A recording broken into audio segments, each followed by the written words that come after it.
Bienvenidos a Canal 22, aquí a nuestro programa Mujeres y Poder. En esta ocasión tenemos una invitada muy especial, Ifigenia Martínez, senadora y una mujer con una larga y destacada trayectoria. Bienvenida, Ifigenia, y muchas gracias por acogernos aquí en tu oficina en el Senado.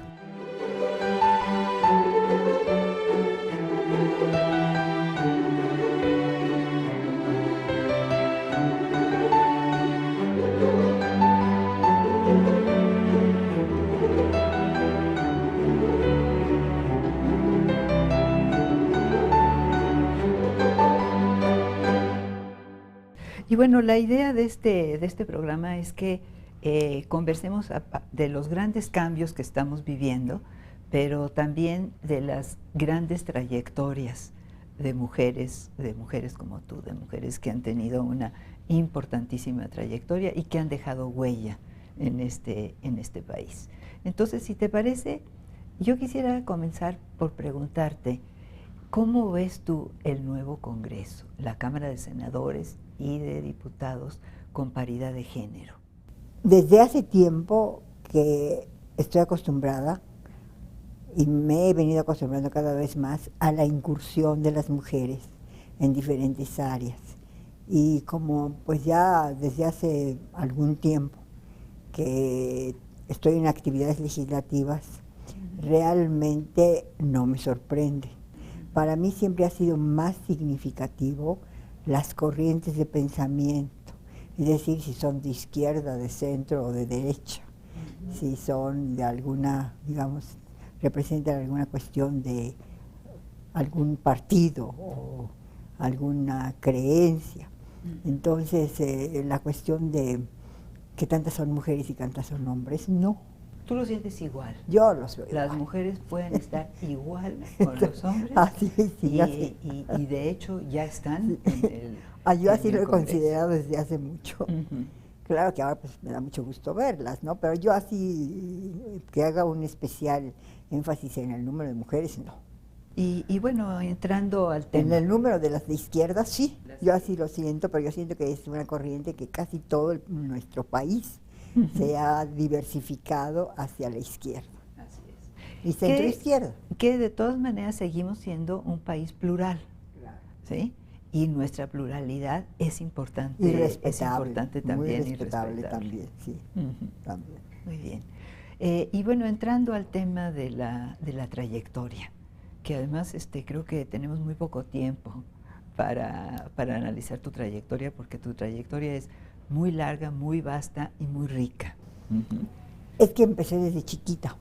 ¿Sí? En mi casa, en mi domicilio. Mi papá era un agente de izquierda.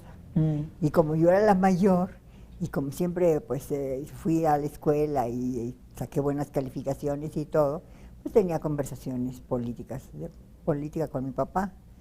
Y desde entonces, ¿no? Y después sí he tenido la suerte de estar a partir de la secundaria en instituciones públicas, abiertas, y originalmente estuve en el colegio alemán. De ahí me sacaron cuando entró Hitler al poder. Y después la preparatoria y la entrada a la universidad, al ámbito universitario, para mí fue una gran, por la libertad que había, ¿no? Y porque estaba uno acostumbrado a que te tenían más sujeta cuando estaba yo en primaria y secundaria, y de repente pues en el ámbito universitario sí, ya es, usas tu propio criterio. Fíjate que esa es una novedad para mí. Yo no sabía que tú habías estado en das Deutsche Schule. Ah, sí, Deutsche Schule von México. Sí. Sí. Qué barbaridad. Jawohl. Sí. Oye, Ifigenia, tú has sido la primera mujer mexicana que tuvo un posgrado en Harvard de economía. Bueno, no lo sé, fíjate, yo no me atrevería a decirlo, pero de ser mujer sí, probablemente ser mujer sí, porque además en Harvard las mujeres están administradas en una rama que se llama Radcliffe. Entonces, para entrar a Harvard y tomar clases en Harvard y todo ya, y de estar como estudiante hombre, lo tienes que hacer vía Radcliffe. Yo disfruté muchísimo, ¿eh? ¿Sí? Estaba casada, mi marido, él fue el que ingresó a Harvard, él fue el que escogió. El primer año que él asistió, yo no estaba admitida regularmente. Entonces ese primer año yo lo aproveché para conocer el ambiente, para trabajar por mi cuenta como calculista en el MIT, lo cual también me sirvió para ahorrar, para poder pagar mi colegiatura cuando fui admitida, que fue para mí uno de los que yo recuerdo, una de las tardes más impresionantes, ¿no? Cuando recibí mi carta de admisión. Después continuaste en la academia y Cuando regresamos, sí, inmediatamente cuando regresamos inmediatamente me identifiqué nuevamente con mi UNAM y con mi escuela de economía, entonces escuela, ahora facultad, y ya entré otra vez a dar clases y eventualmente pues fui nombrada directora. Fuiste la primera mujer directora en la escuela de economía. En la Escuela Nacional Lo cual de Economía no en es aquel poca entonces, cosa. sí. Y esos años eran 68, 67, 68. En esos años me tocó el 68. Pero te tocó el 68. Sí, tocó. Y varias gentes de la Escuela de Economía, Rolando Cordera y otros que estuvieron en la Escuela de Economía, te recuerdan mucho tu actitud frente al 68, de defensa del movimiento, de los estudiantes, de cercanía con Barrosierra, ¿no? Claro que etcétera. Sí, es que allí desgraciadamente hubo pues hasta cierto punto una pues cierta, digamos, confrontación, porque el gobierno estaba muy presionado por las Olimpiadas y eso los tenían tensos por lo que pudiera suceder, ¿no? El día de la inauguración y los concursos de los atletas y todo eso. Entonces bueno, eso influyó ponía tensión en el ambiente, sí. Mientras los muchachos pues, estaban en su ambiente universitario de gran libertad, como ha existido en nuestra universidad por fortuna, siempre, y entonces ellos tenían una actitud diferente. Pues sí. Y yo en medio. Y tú en medio, pero no estabas exactamente en medio, porque estabas del lado de los estudiantes. Sí, tenía que. Y así se te recuerda, ¿eh? Sí, no, sí. Yo, que antes en ese tiempo era difícil, muy difícil. Pues era difícil, sí, para mí fue una verdadera sorpresa, muy agradable cuando me eligieron directora de la entonces Escuela Nacional de Economía. Y entonces a mí también me tocó, junto con otros maestros, entre los que quiero mencionar a David Ibarra, convertir a la escuela en facultad. Es decir, añadirle en esa época, ya a nosotros nos tocó en mi dirección, añadirle ya el posgrado. En el posgrado se convierte en facultad. Oye, yo recuerdo otra cosa importante, muy importante de tu trayectoria, que fue cuando se fundó CEPAL. Tú estuviste ahí también involucrada. Me tocó, sí, tuve esa suerte de que estuve con la inauguración de CEPAL con el doctor Raúl Prebisch.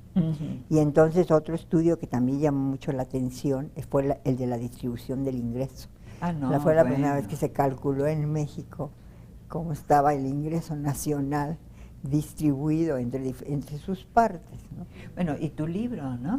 Y mi libro fue sobre eso, publiqué los resultados de la investigación por asesoría y estímulo de un profesor extranjero especializado en eso, que vino a México, contratado por el gobierno para hacer ciertos estudios de finanzas públicas, que el doctor Raymond Goldsmith, él me orientó y todo para que se publicara el libro. Oye, pues ese libro hizo historia también. Sí, sobre la distribución del ingreso en México. Historia y sobre todo sorprendió a mucha gente, ¿no? Que seguramente no tenían presente cómo estaba deconcentrado el ingreso. Fíjate que ese era y es y sigue siendo uno de los grandes problemas de este país. O sea, el asunto del crecimiento económico, pero fundamentalmente de la distribución del ingreso. Y yo diría no solo de este país, es un problema mundial, del económico sistema, en el mundo. Y sobre todo pues del sistema llamado de empresa privada, ¿no? Que da lugar al capitalismo. O sea, es un síntoma de un país capitalista o neoliberal. Y pero claro que con eso se trata de hacer una cierta corrección y nivelación con el sistema fiscal, Por eso es el impuesto sobre la renta, que es progresivo, precisamente pagan más quienes ganan más, quienes tienen más. Y la progresividad también se puede llevar a muchos otros campos, ¿no? Para tener un sistema que contribuye, que reciba sus contribuciones de quien más tiene, de los que más tienen. Indudablemente, indudablemente. Y eso es muy importante, ¿no? Porque la desigualdad crea también una serie de fenómenos, no solamente de trazo económico, sino social, político, educativo, científico y todo es lo que quieras. Es un tema no solo de nivelación social, sino de equidad. Y también pues, los que más disfrutan, por ejemplo, una economía que ya está avanzada en sus instituciones, en sus carreteras, en sus caminos, en sus presas, pues obviamente quienes los aprovechan son los que tienen más y deben de contribuir más. Entonces allí se da una justicia tributaria o una justicia y una equidad que cuando menos contrarresta un poco las, pues digamos, las cuestiones agudas del capitalismo, de un sistema capitalista. Fíjate que yo creo que mientras no solucionemos ese problema, no hay solución para la pobreza y para una serie de factores de seguridad, etcétera, etcétera, que existen en nuestro país y en todo el mundo. Pero sí lo hemos ido compensando, en cierta manera, a medida que el país ha crecido, pues se ha mejorado nuestro sistema tributario, que ahí parece que los impuestos son importantísimos, y que las cargas fiscales sean de acuerdo con los niveles de ingreso y de riqueza de quienes están establecidos en un determinado país, ¿no? Ya sea como individuos o comunidades familiares, y todo eso es lo que hace que una democracia pues tienda a ser más equitativa a medida que se prosigue con el desarrollo. Esa lucha la hemos estado dando. Hay otro tema que me parece muy importante, central, que es tu participación en la política. Y bueno, vámonos hasta 1988-89, años cruciales en la política en México y años cruciales en las que tú, Porfirio Muñoz Ledo, Cuauhtémoc, toman una decisión. Sí, porque te voy a decir que yo crecí en un hogar politizado por mi papá. Mi padre era miembro del Partido Comunista. Y entonces, y además no solo eso, tenía una excelente biblioteca, tanto de libros clásicos como de libros pues de la época, ¿no? De informes de la vida de Lenin, en fin, de la Rusia. En fin, entonces yo tuve el acceso a una biblioteca pues muy rica. Y las conversaciones con mi papá también, en la casa. Yo era la mayor y yo creo que era no solo eso, sino desde el punto de vista... Mi papá además era feminista. Mira, sí, nada más. Tenían 3 hermanos después de mí. Ellos eran los que hacían los mandados, los quehaceres, darles de comer a los animales, todas las cuestiones. Oye, y cuando le decían, ¿y por qué ella no? Le decían a mi papá, y dice, porque ella es la que trae las mejores calificaciones. Así con el cuento de las mejores calificaciones, yo no hacía nada, más que estudiar, ¿no? Bueno, y de ahí nutriste... toda pues la cuestión de la izquierda. Sí, y yo creo que toda una congruencia, porque tu política como la tuya, no solamente por dónde militabas o cómo, etcétera, es eso, es la congruencia. Pero 88-89 hay una ruptura política muy importante, ¿no? Que implica que ustedes, tú, Porfirio, Muñoz Ledo y Cuauhtémoc, salen del PRI. Eso fue algo que nunca se había pensado que sucediera. ¿Por qué sucedió? Bueno, realmente el que fue el motor de eso es Porfirio. Y Porfirio, y después que me dijo a mí, oye, hay que hacer esto y esto y lo otro, y le digo, ¿y Cuauhtémoc? No, dice, hay que también. Entonces incorporar a Cuauhtémoc, que era muy importante para nosotros, ¿no? Por lo que el significado que él tenía y la personalidad además que hasta la fecha tiene.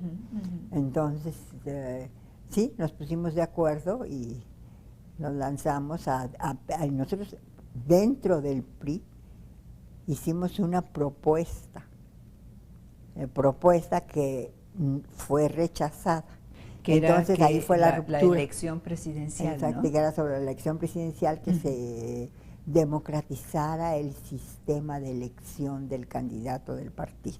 Porque además, antes, en la elección de López Portillo, había habido un solo candidato. Era el dedo, ¿sí? el dedazo. Sí, exacto. Era el sistema del dedo, nosotros y entonces nos opusimos a eso y pues no les gustó, no les convino y pues nos tuvimos que salir del partido. Entonces formamos el PRD. Sí. Pues antes el Frente Único para las elecciones de 88, ¿cómo se llamaba el Frente Democrático? Sí, Frente Único, sí se llamó, democrático, sí. Y entonces Cuauhtémoc se postula, ¿sí?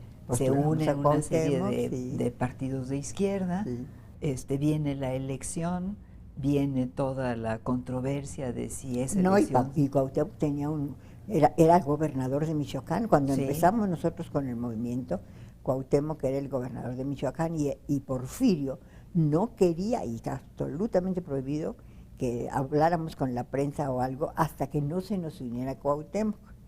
Por cierto que yo lo molía mucho, oye, ya Porfirio, ya estamos listos, ya. No, hasta que Cuauhtémoc no venga. Es que Cuauhtémoc para nosotros es muy importante, es la idea de Porfirio. Claro.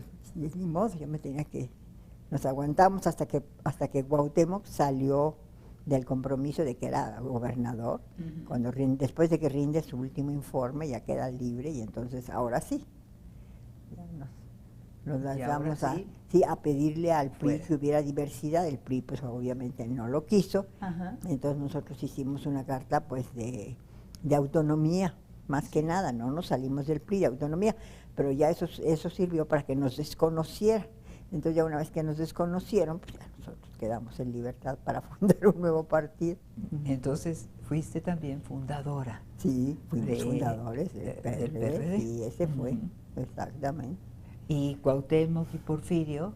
Cuauhtémoc fue el primer presidente del PRD, después Porfirio y después Andrés Manuel. Así es, escogimos a Andrés Manuel. Entonces ahí hay una y Andrés Manuel se vino con nosotros, sí. Y ahí hay una línea de continuidad del ayer y el hoy, ¿no? Y hasta la fecha pues conservamos una gran amistad entre nosotros, ya no dentro de una institución política, pero sí. Indudablemente no, porque además el camino recorrido por el PRD pues fue muy largo, ¿no? Y después, bueno, vino ya este asunto de que Andrés Manuel una separación, porque ya nosotros teníamos otras consideraciones en mente que nos hicieron, digamos, más críticas o alejadas de la posición del gobierno oficial. Entonces ya se creó otro partido. Y en la creación del nuevo movimiento, partido, con Andrés Manuel. Con Andrés Manuel López Obrador. Así es. Tú estuviste en todas las campañas, ¿verdad? Sí, fíjate que sí, me ha tocado estar ahí. Así es, ya no salí. Después de que regresé de Estados Unidos, después de haber estudiado y haber trabajado, porque yo todavía me fui a Naciones Unidas cuando el licenciado López Portillo fue presidente de la República. Entonces él me nombró a mí miembro de la Comisión de México en Naciones Unidas, donde el jefe de la misión era Porfirio. Entonces yo me imagino o sospecho que el presidente López Portillo tuvo algunas dificultades para colocarme aquí, porque tengo la impresión de que nadie me quería aquí en México. Y porque tenían temor de que yo les fuera a armar me daba por hacer congresos, ¿no? Algún congreso, algún movimiento. Y entonces López Portillo le dijo a Porfirio que si él no tenía ningún inconveniente en que yo me fuera a Naciones Unidas. Y Porfirio dijo, de ninguna manera, pero ¿por qué ninguna? Entonces, me mandó López Portillo feliz. Me lo encontré en un mitin y me dijo, ya tengo una posición para usted, váyame a ver. Y te fuiste de embajadora alterna. Sí, me fui de embajadora ante alterna y la pasé Naciones muy Unidas. bien. Sí, muy No solo porque importante. pues, Porfirio es una gente muy inteligente Sí. y me da mucho gusto trabajar con él. Y, Para mí fue... y sí. continúa. Sí, así continuamos de amigos, Sí, claro sí. que sí. Ujú. Sí. Eso fue una participación en la vida diplomática del país y en la vida diplomática, en las relaciones multilaterales, muy importante tuya y de Porfirio. Y hay que Sí. reconocerlo, Y ¿no? posteriormente pues hemos seguido cambiando ideas y comentando y todo eso en la política nacional también. Ifigenia, tú has sido reconocida como una de las 10 mujeres intelectuales más importantes de América Latina. Eso me han dicho. Y creo que sí, por ahí alguna vez vi una lista. Ujú. Bueno, importantísimo también, porque además has tenido una influencia muy importante en el desarrollo del país, con tu visión de la economía, con tu visión de la política y con tu participación en temas internacionales, ¿no? Pues a mí me halaga mucho lo que me estás diciendo y así un poco hasta me sorprende, ¿no? No lo hago por Porque- halagarte, no, no. no, es real. Y así un poco que me sorprende porque realmente pues yo de lo que me ocupo es de la función que me dan o que yo tengo, pues de tratar de cumplirla, ¿no? Y una de esas ha sido en el Congreso. Entonces que entramos aquí, yo entré primero como, estar en el Congreso, pues he estado varias veces, ¿no? Como diputada y después como senadora. 2 diputadas y vas por la segunda de senadora. Sí. Oye, y estás en una comisión también que es una comisión, pues lo que tiene que ser, acorde con tus conocimientos y tus opiniones. Sí, a mí la que yo creo labor que son de muy legislativo me importantes. gusta mucho Ujú, y la he disfrutado mucho. ujú. Y yo siento que en completa libertad y en grupo, tratando de pertenecer al grupo al que pertenezco. ¿Cómo te sientes hoy en la política y en los cambios que está viviendo el país? Yo siento que tenemos mucho todavía que lograr, pero que afortunadamente tenemos los recursos para hacerlo. Fundamentalmente lo que me impresiona y me hace reflexionar es la cuestión demográfica. El crecimiento demográfico ha sido espectacular y encontrar espacio para que todos estos mexicanos tengan la oportunidad de llevar una vida en libertad, y claro, en libertad pues digamos con disciplina, ¿no? En libertad educada, en libertad con actividad política libre y todo eso pues ha sido pues la labor de muchas generaciones y de muchos políticos, sociólogos, campesinos, obreros, de todos, ciudadanos, sí, todos. Pero es un hecho que durante, por ejemplo, la vida que yo tengo, pues logramos un país de 20 millones, transformarlo en uno de 120 y con más democracia y más oportunidades para todos. Sí, no, Entonces, es una hazaña en grandísima, México ¿no? es otro país. Sí. Y pues ahora todos a contribuir con él, ¿no? Y bueno, cuando menos yo digo muy contentos ahorita con nuestro presidente. Tenemos muchos problemas que resolver, algunos de ellos cada vez más complicados, más complejos, porque también la globalización pues ha Las relaciones introducido. internacionales y nuestro vecino, Sí, que no es así cualquier vecino. Yo recuerdo haber hablado con varios presidentes y haberles hecho la pregunta, ¿cuál es la relación más difícil, bilateral más difícil de México? Y todos contestaban así, rapidito, la de Estados Unidos. Somos vecinos, y vecinos con una barda enorme, ¿no? Así es. Sí. Así Y además pues las vías de comunicación, todos, digamos, más comunicados. Y luego también la frontera, ¿no? Y los pasos de mexicanos y para allá, para encontrar trabajo. El crecimiento de la economía no ha sido el mismo, dispares. Sí. El grado de desarrollo tampoco. Bueno, y los temas oscuros y los temas brillantes, ¿no? En nuestra relación fronteriza, económica, etcétera. No, Yo digo que los y temas la raíz brillantes, que traemos nosotros dentro, ¿no? sí, La raíz de nuestra cultura, de nuestra ascendencia mixta, indígena y también europea, española y después mundial. y el otro cambio también es la creciente influencia de México y de los mexicanos en Estados Unidos, ¿no? Porque Sí, en el mundo, ¿no? En Naciones Unidas así es, también. así es. México Pero tiene bueno, una de las cuestiones que me parece fundamentales es que las ciudades fronterizas de uno y otro lado se han convertido en ciudades hermanas, ¿no? En las que Ajá. hay un intercambio permanente y un respeto permanente. Entonces, bueno, eso es algo que no deberemos de perder de vista, Claro, ¿no? En es la algo situación positivo actual. que se debe precisamente a las gentes que ahí viven Ay, así y es. que han encontrado que este intercambio pues es una, digamos, es una necesidad geográfica, demográfica, ahí está y hay que llevarla bien. Así es. Pues, Ifigenia Martínez, muchas gracias por esta conversación. Se nos quedan en el tintero no pocos temas y espero que podamos seguir conversando. Encantada de platicar contigo como siempre. Gracias.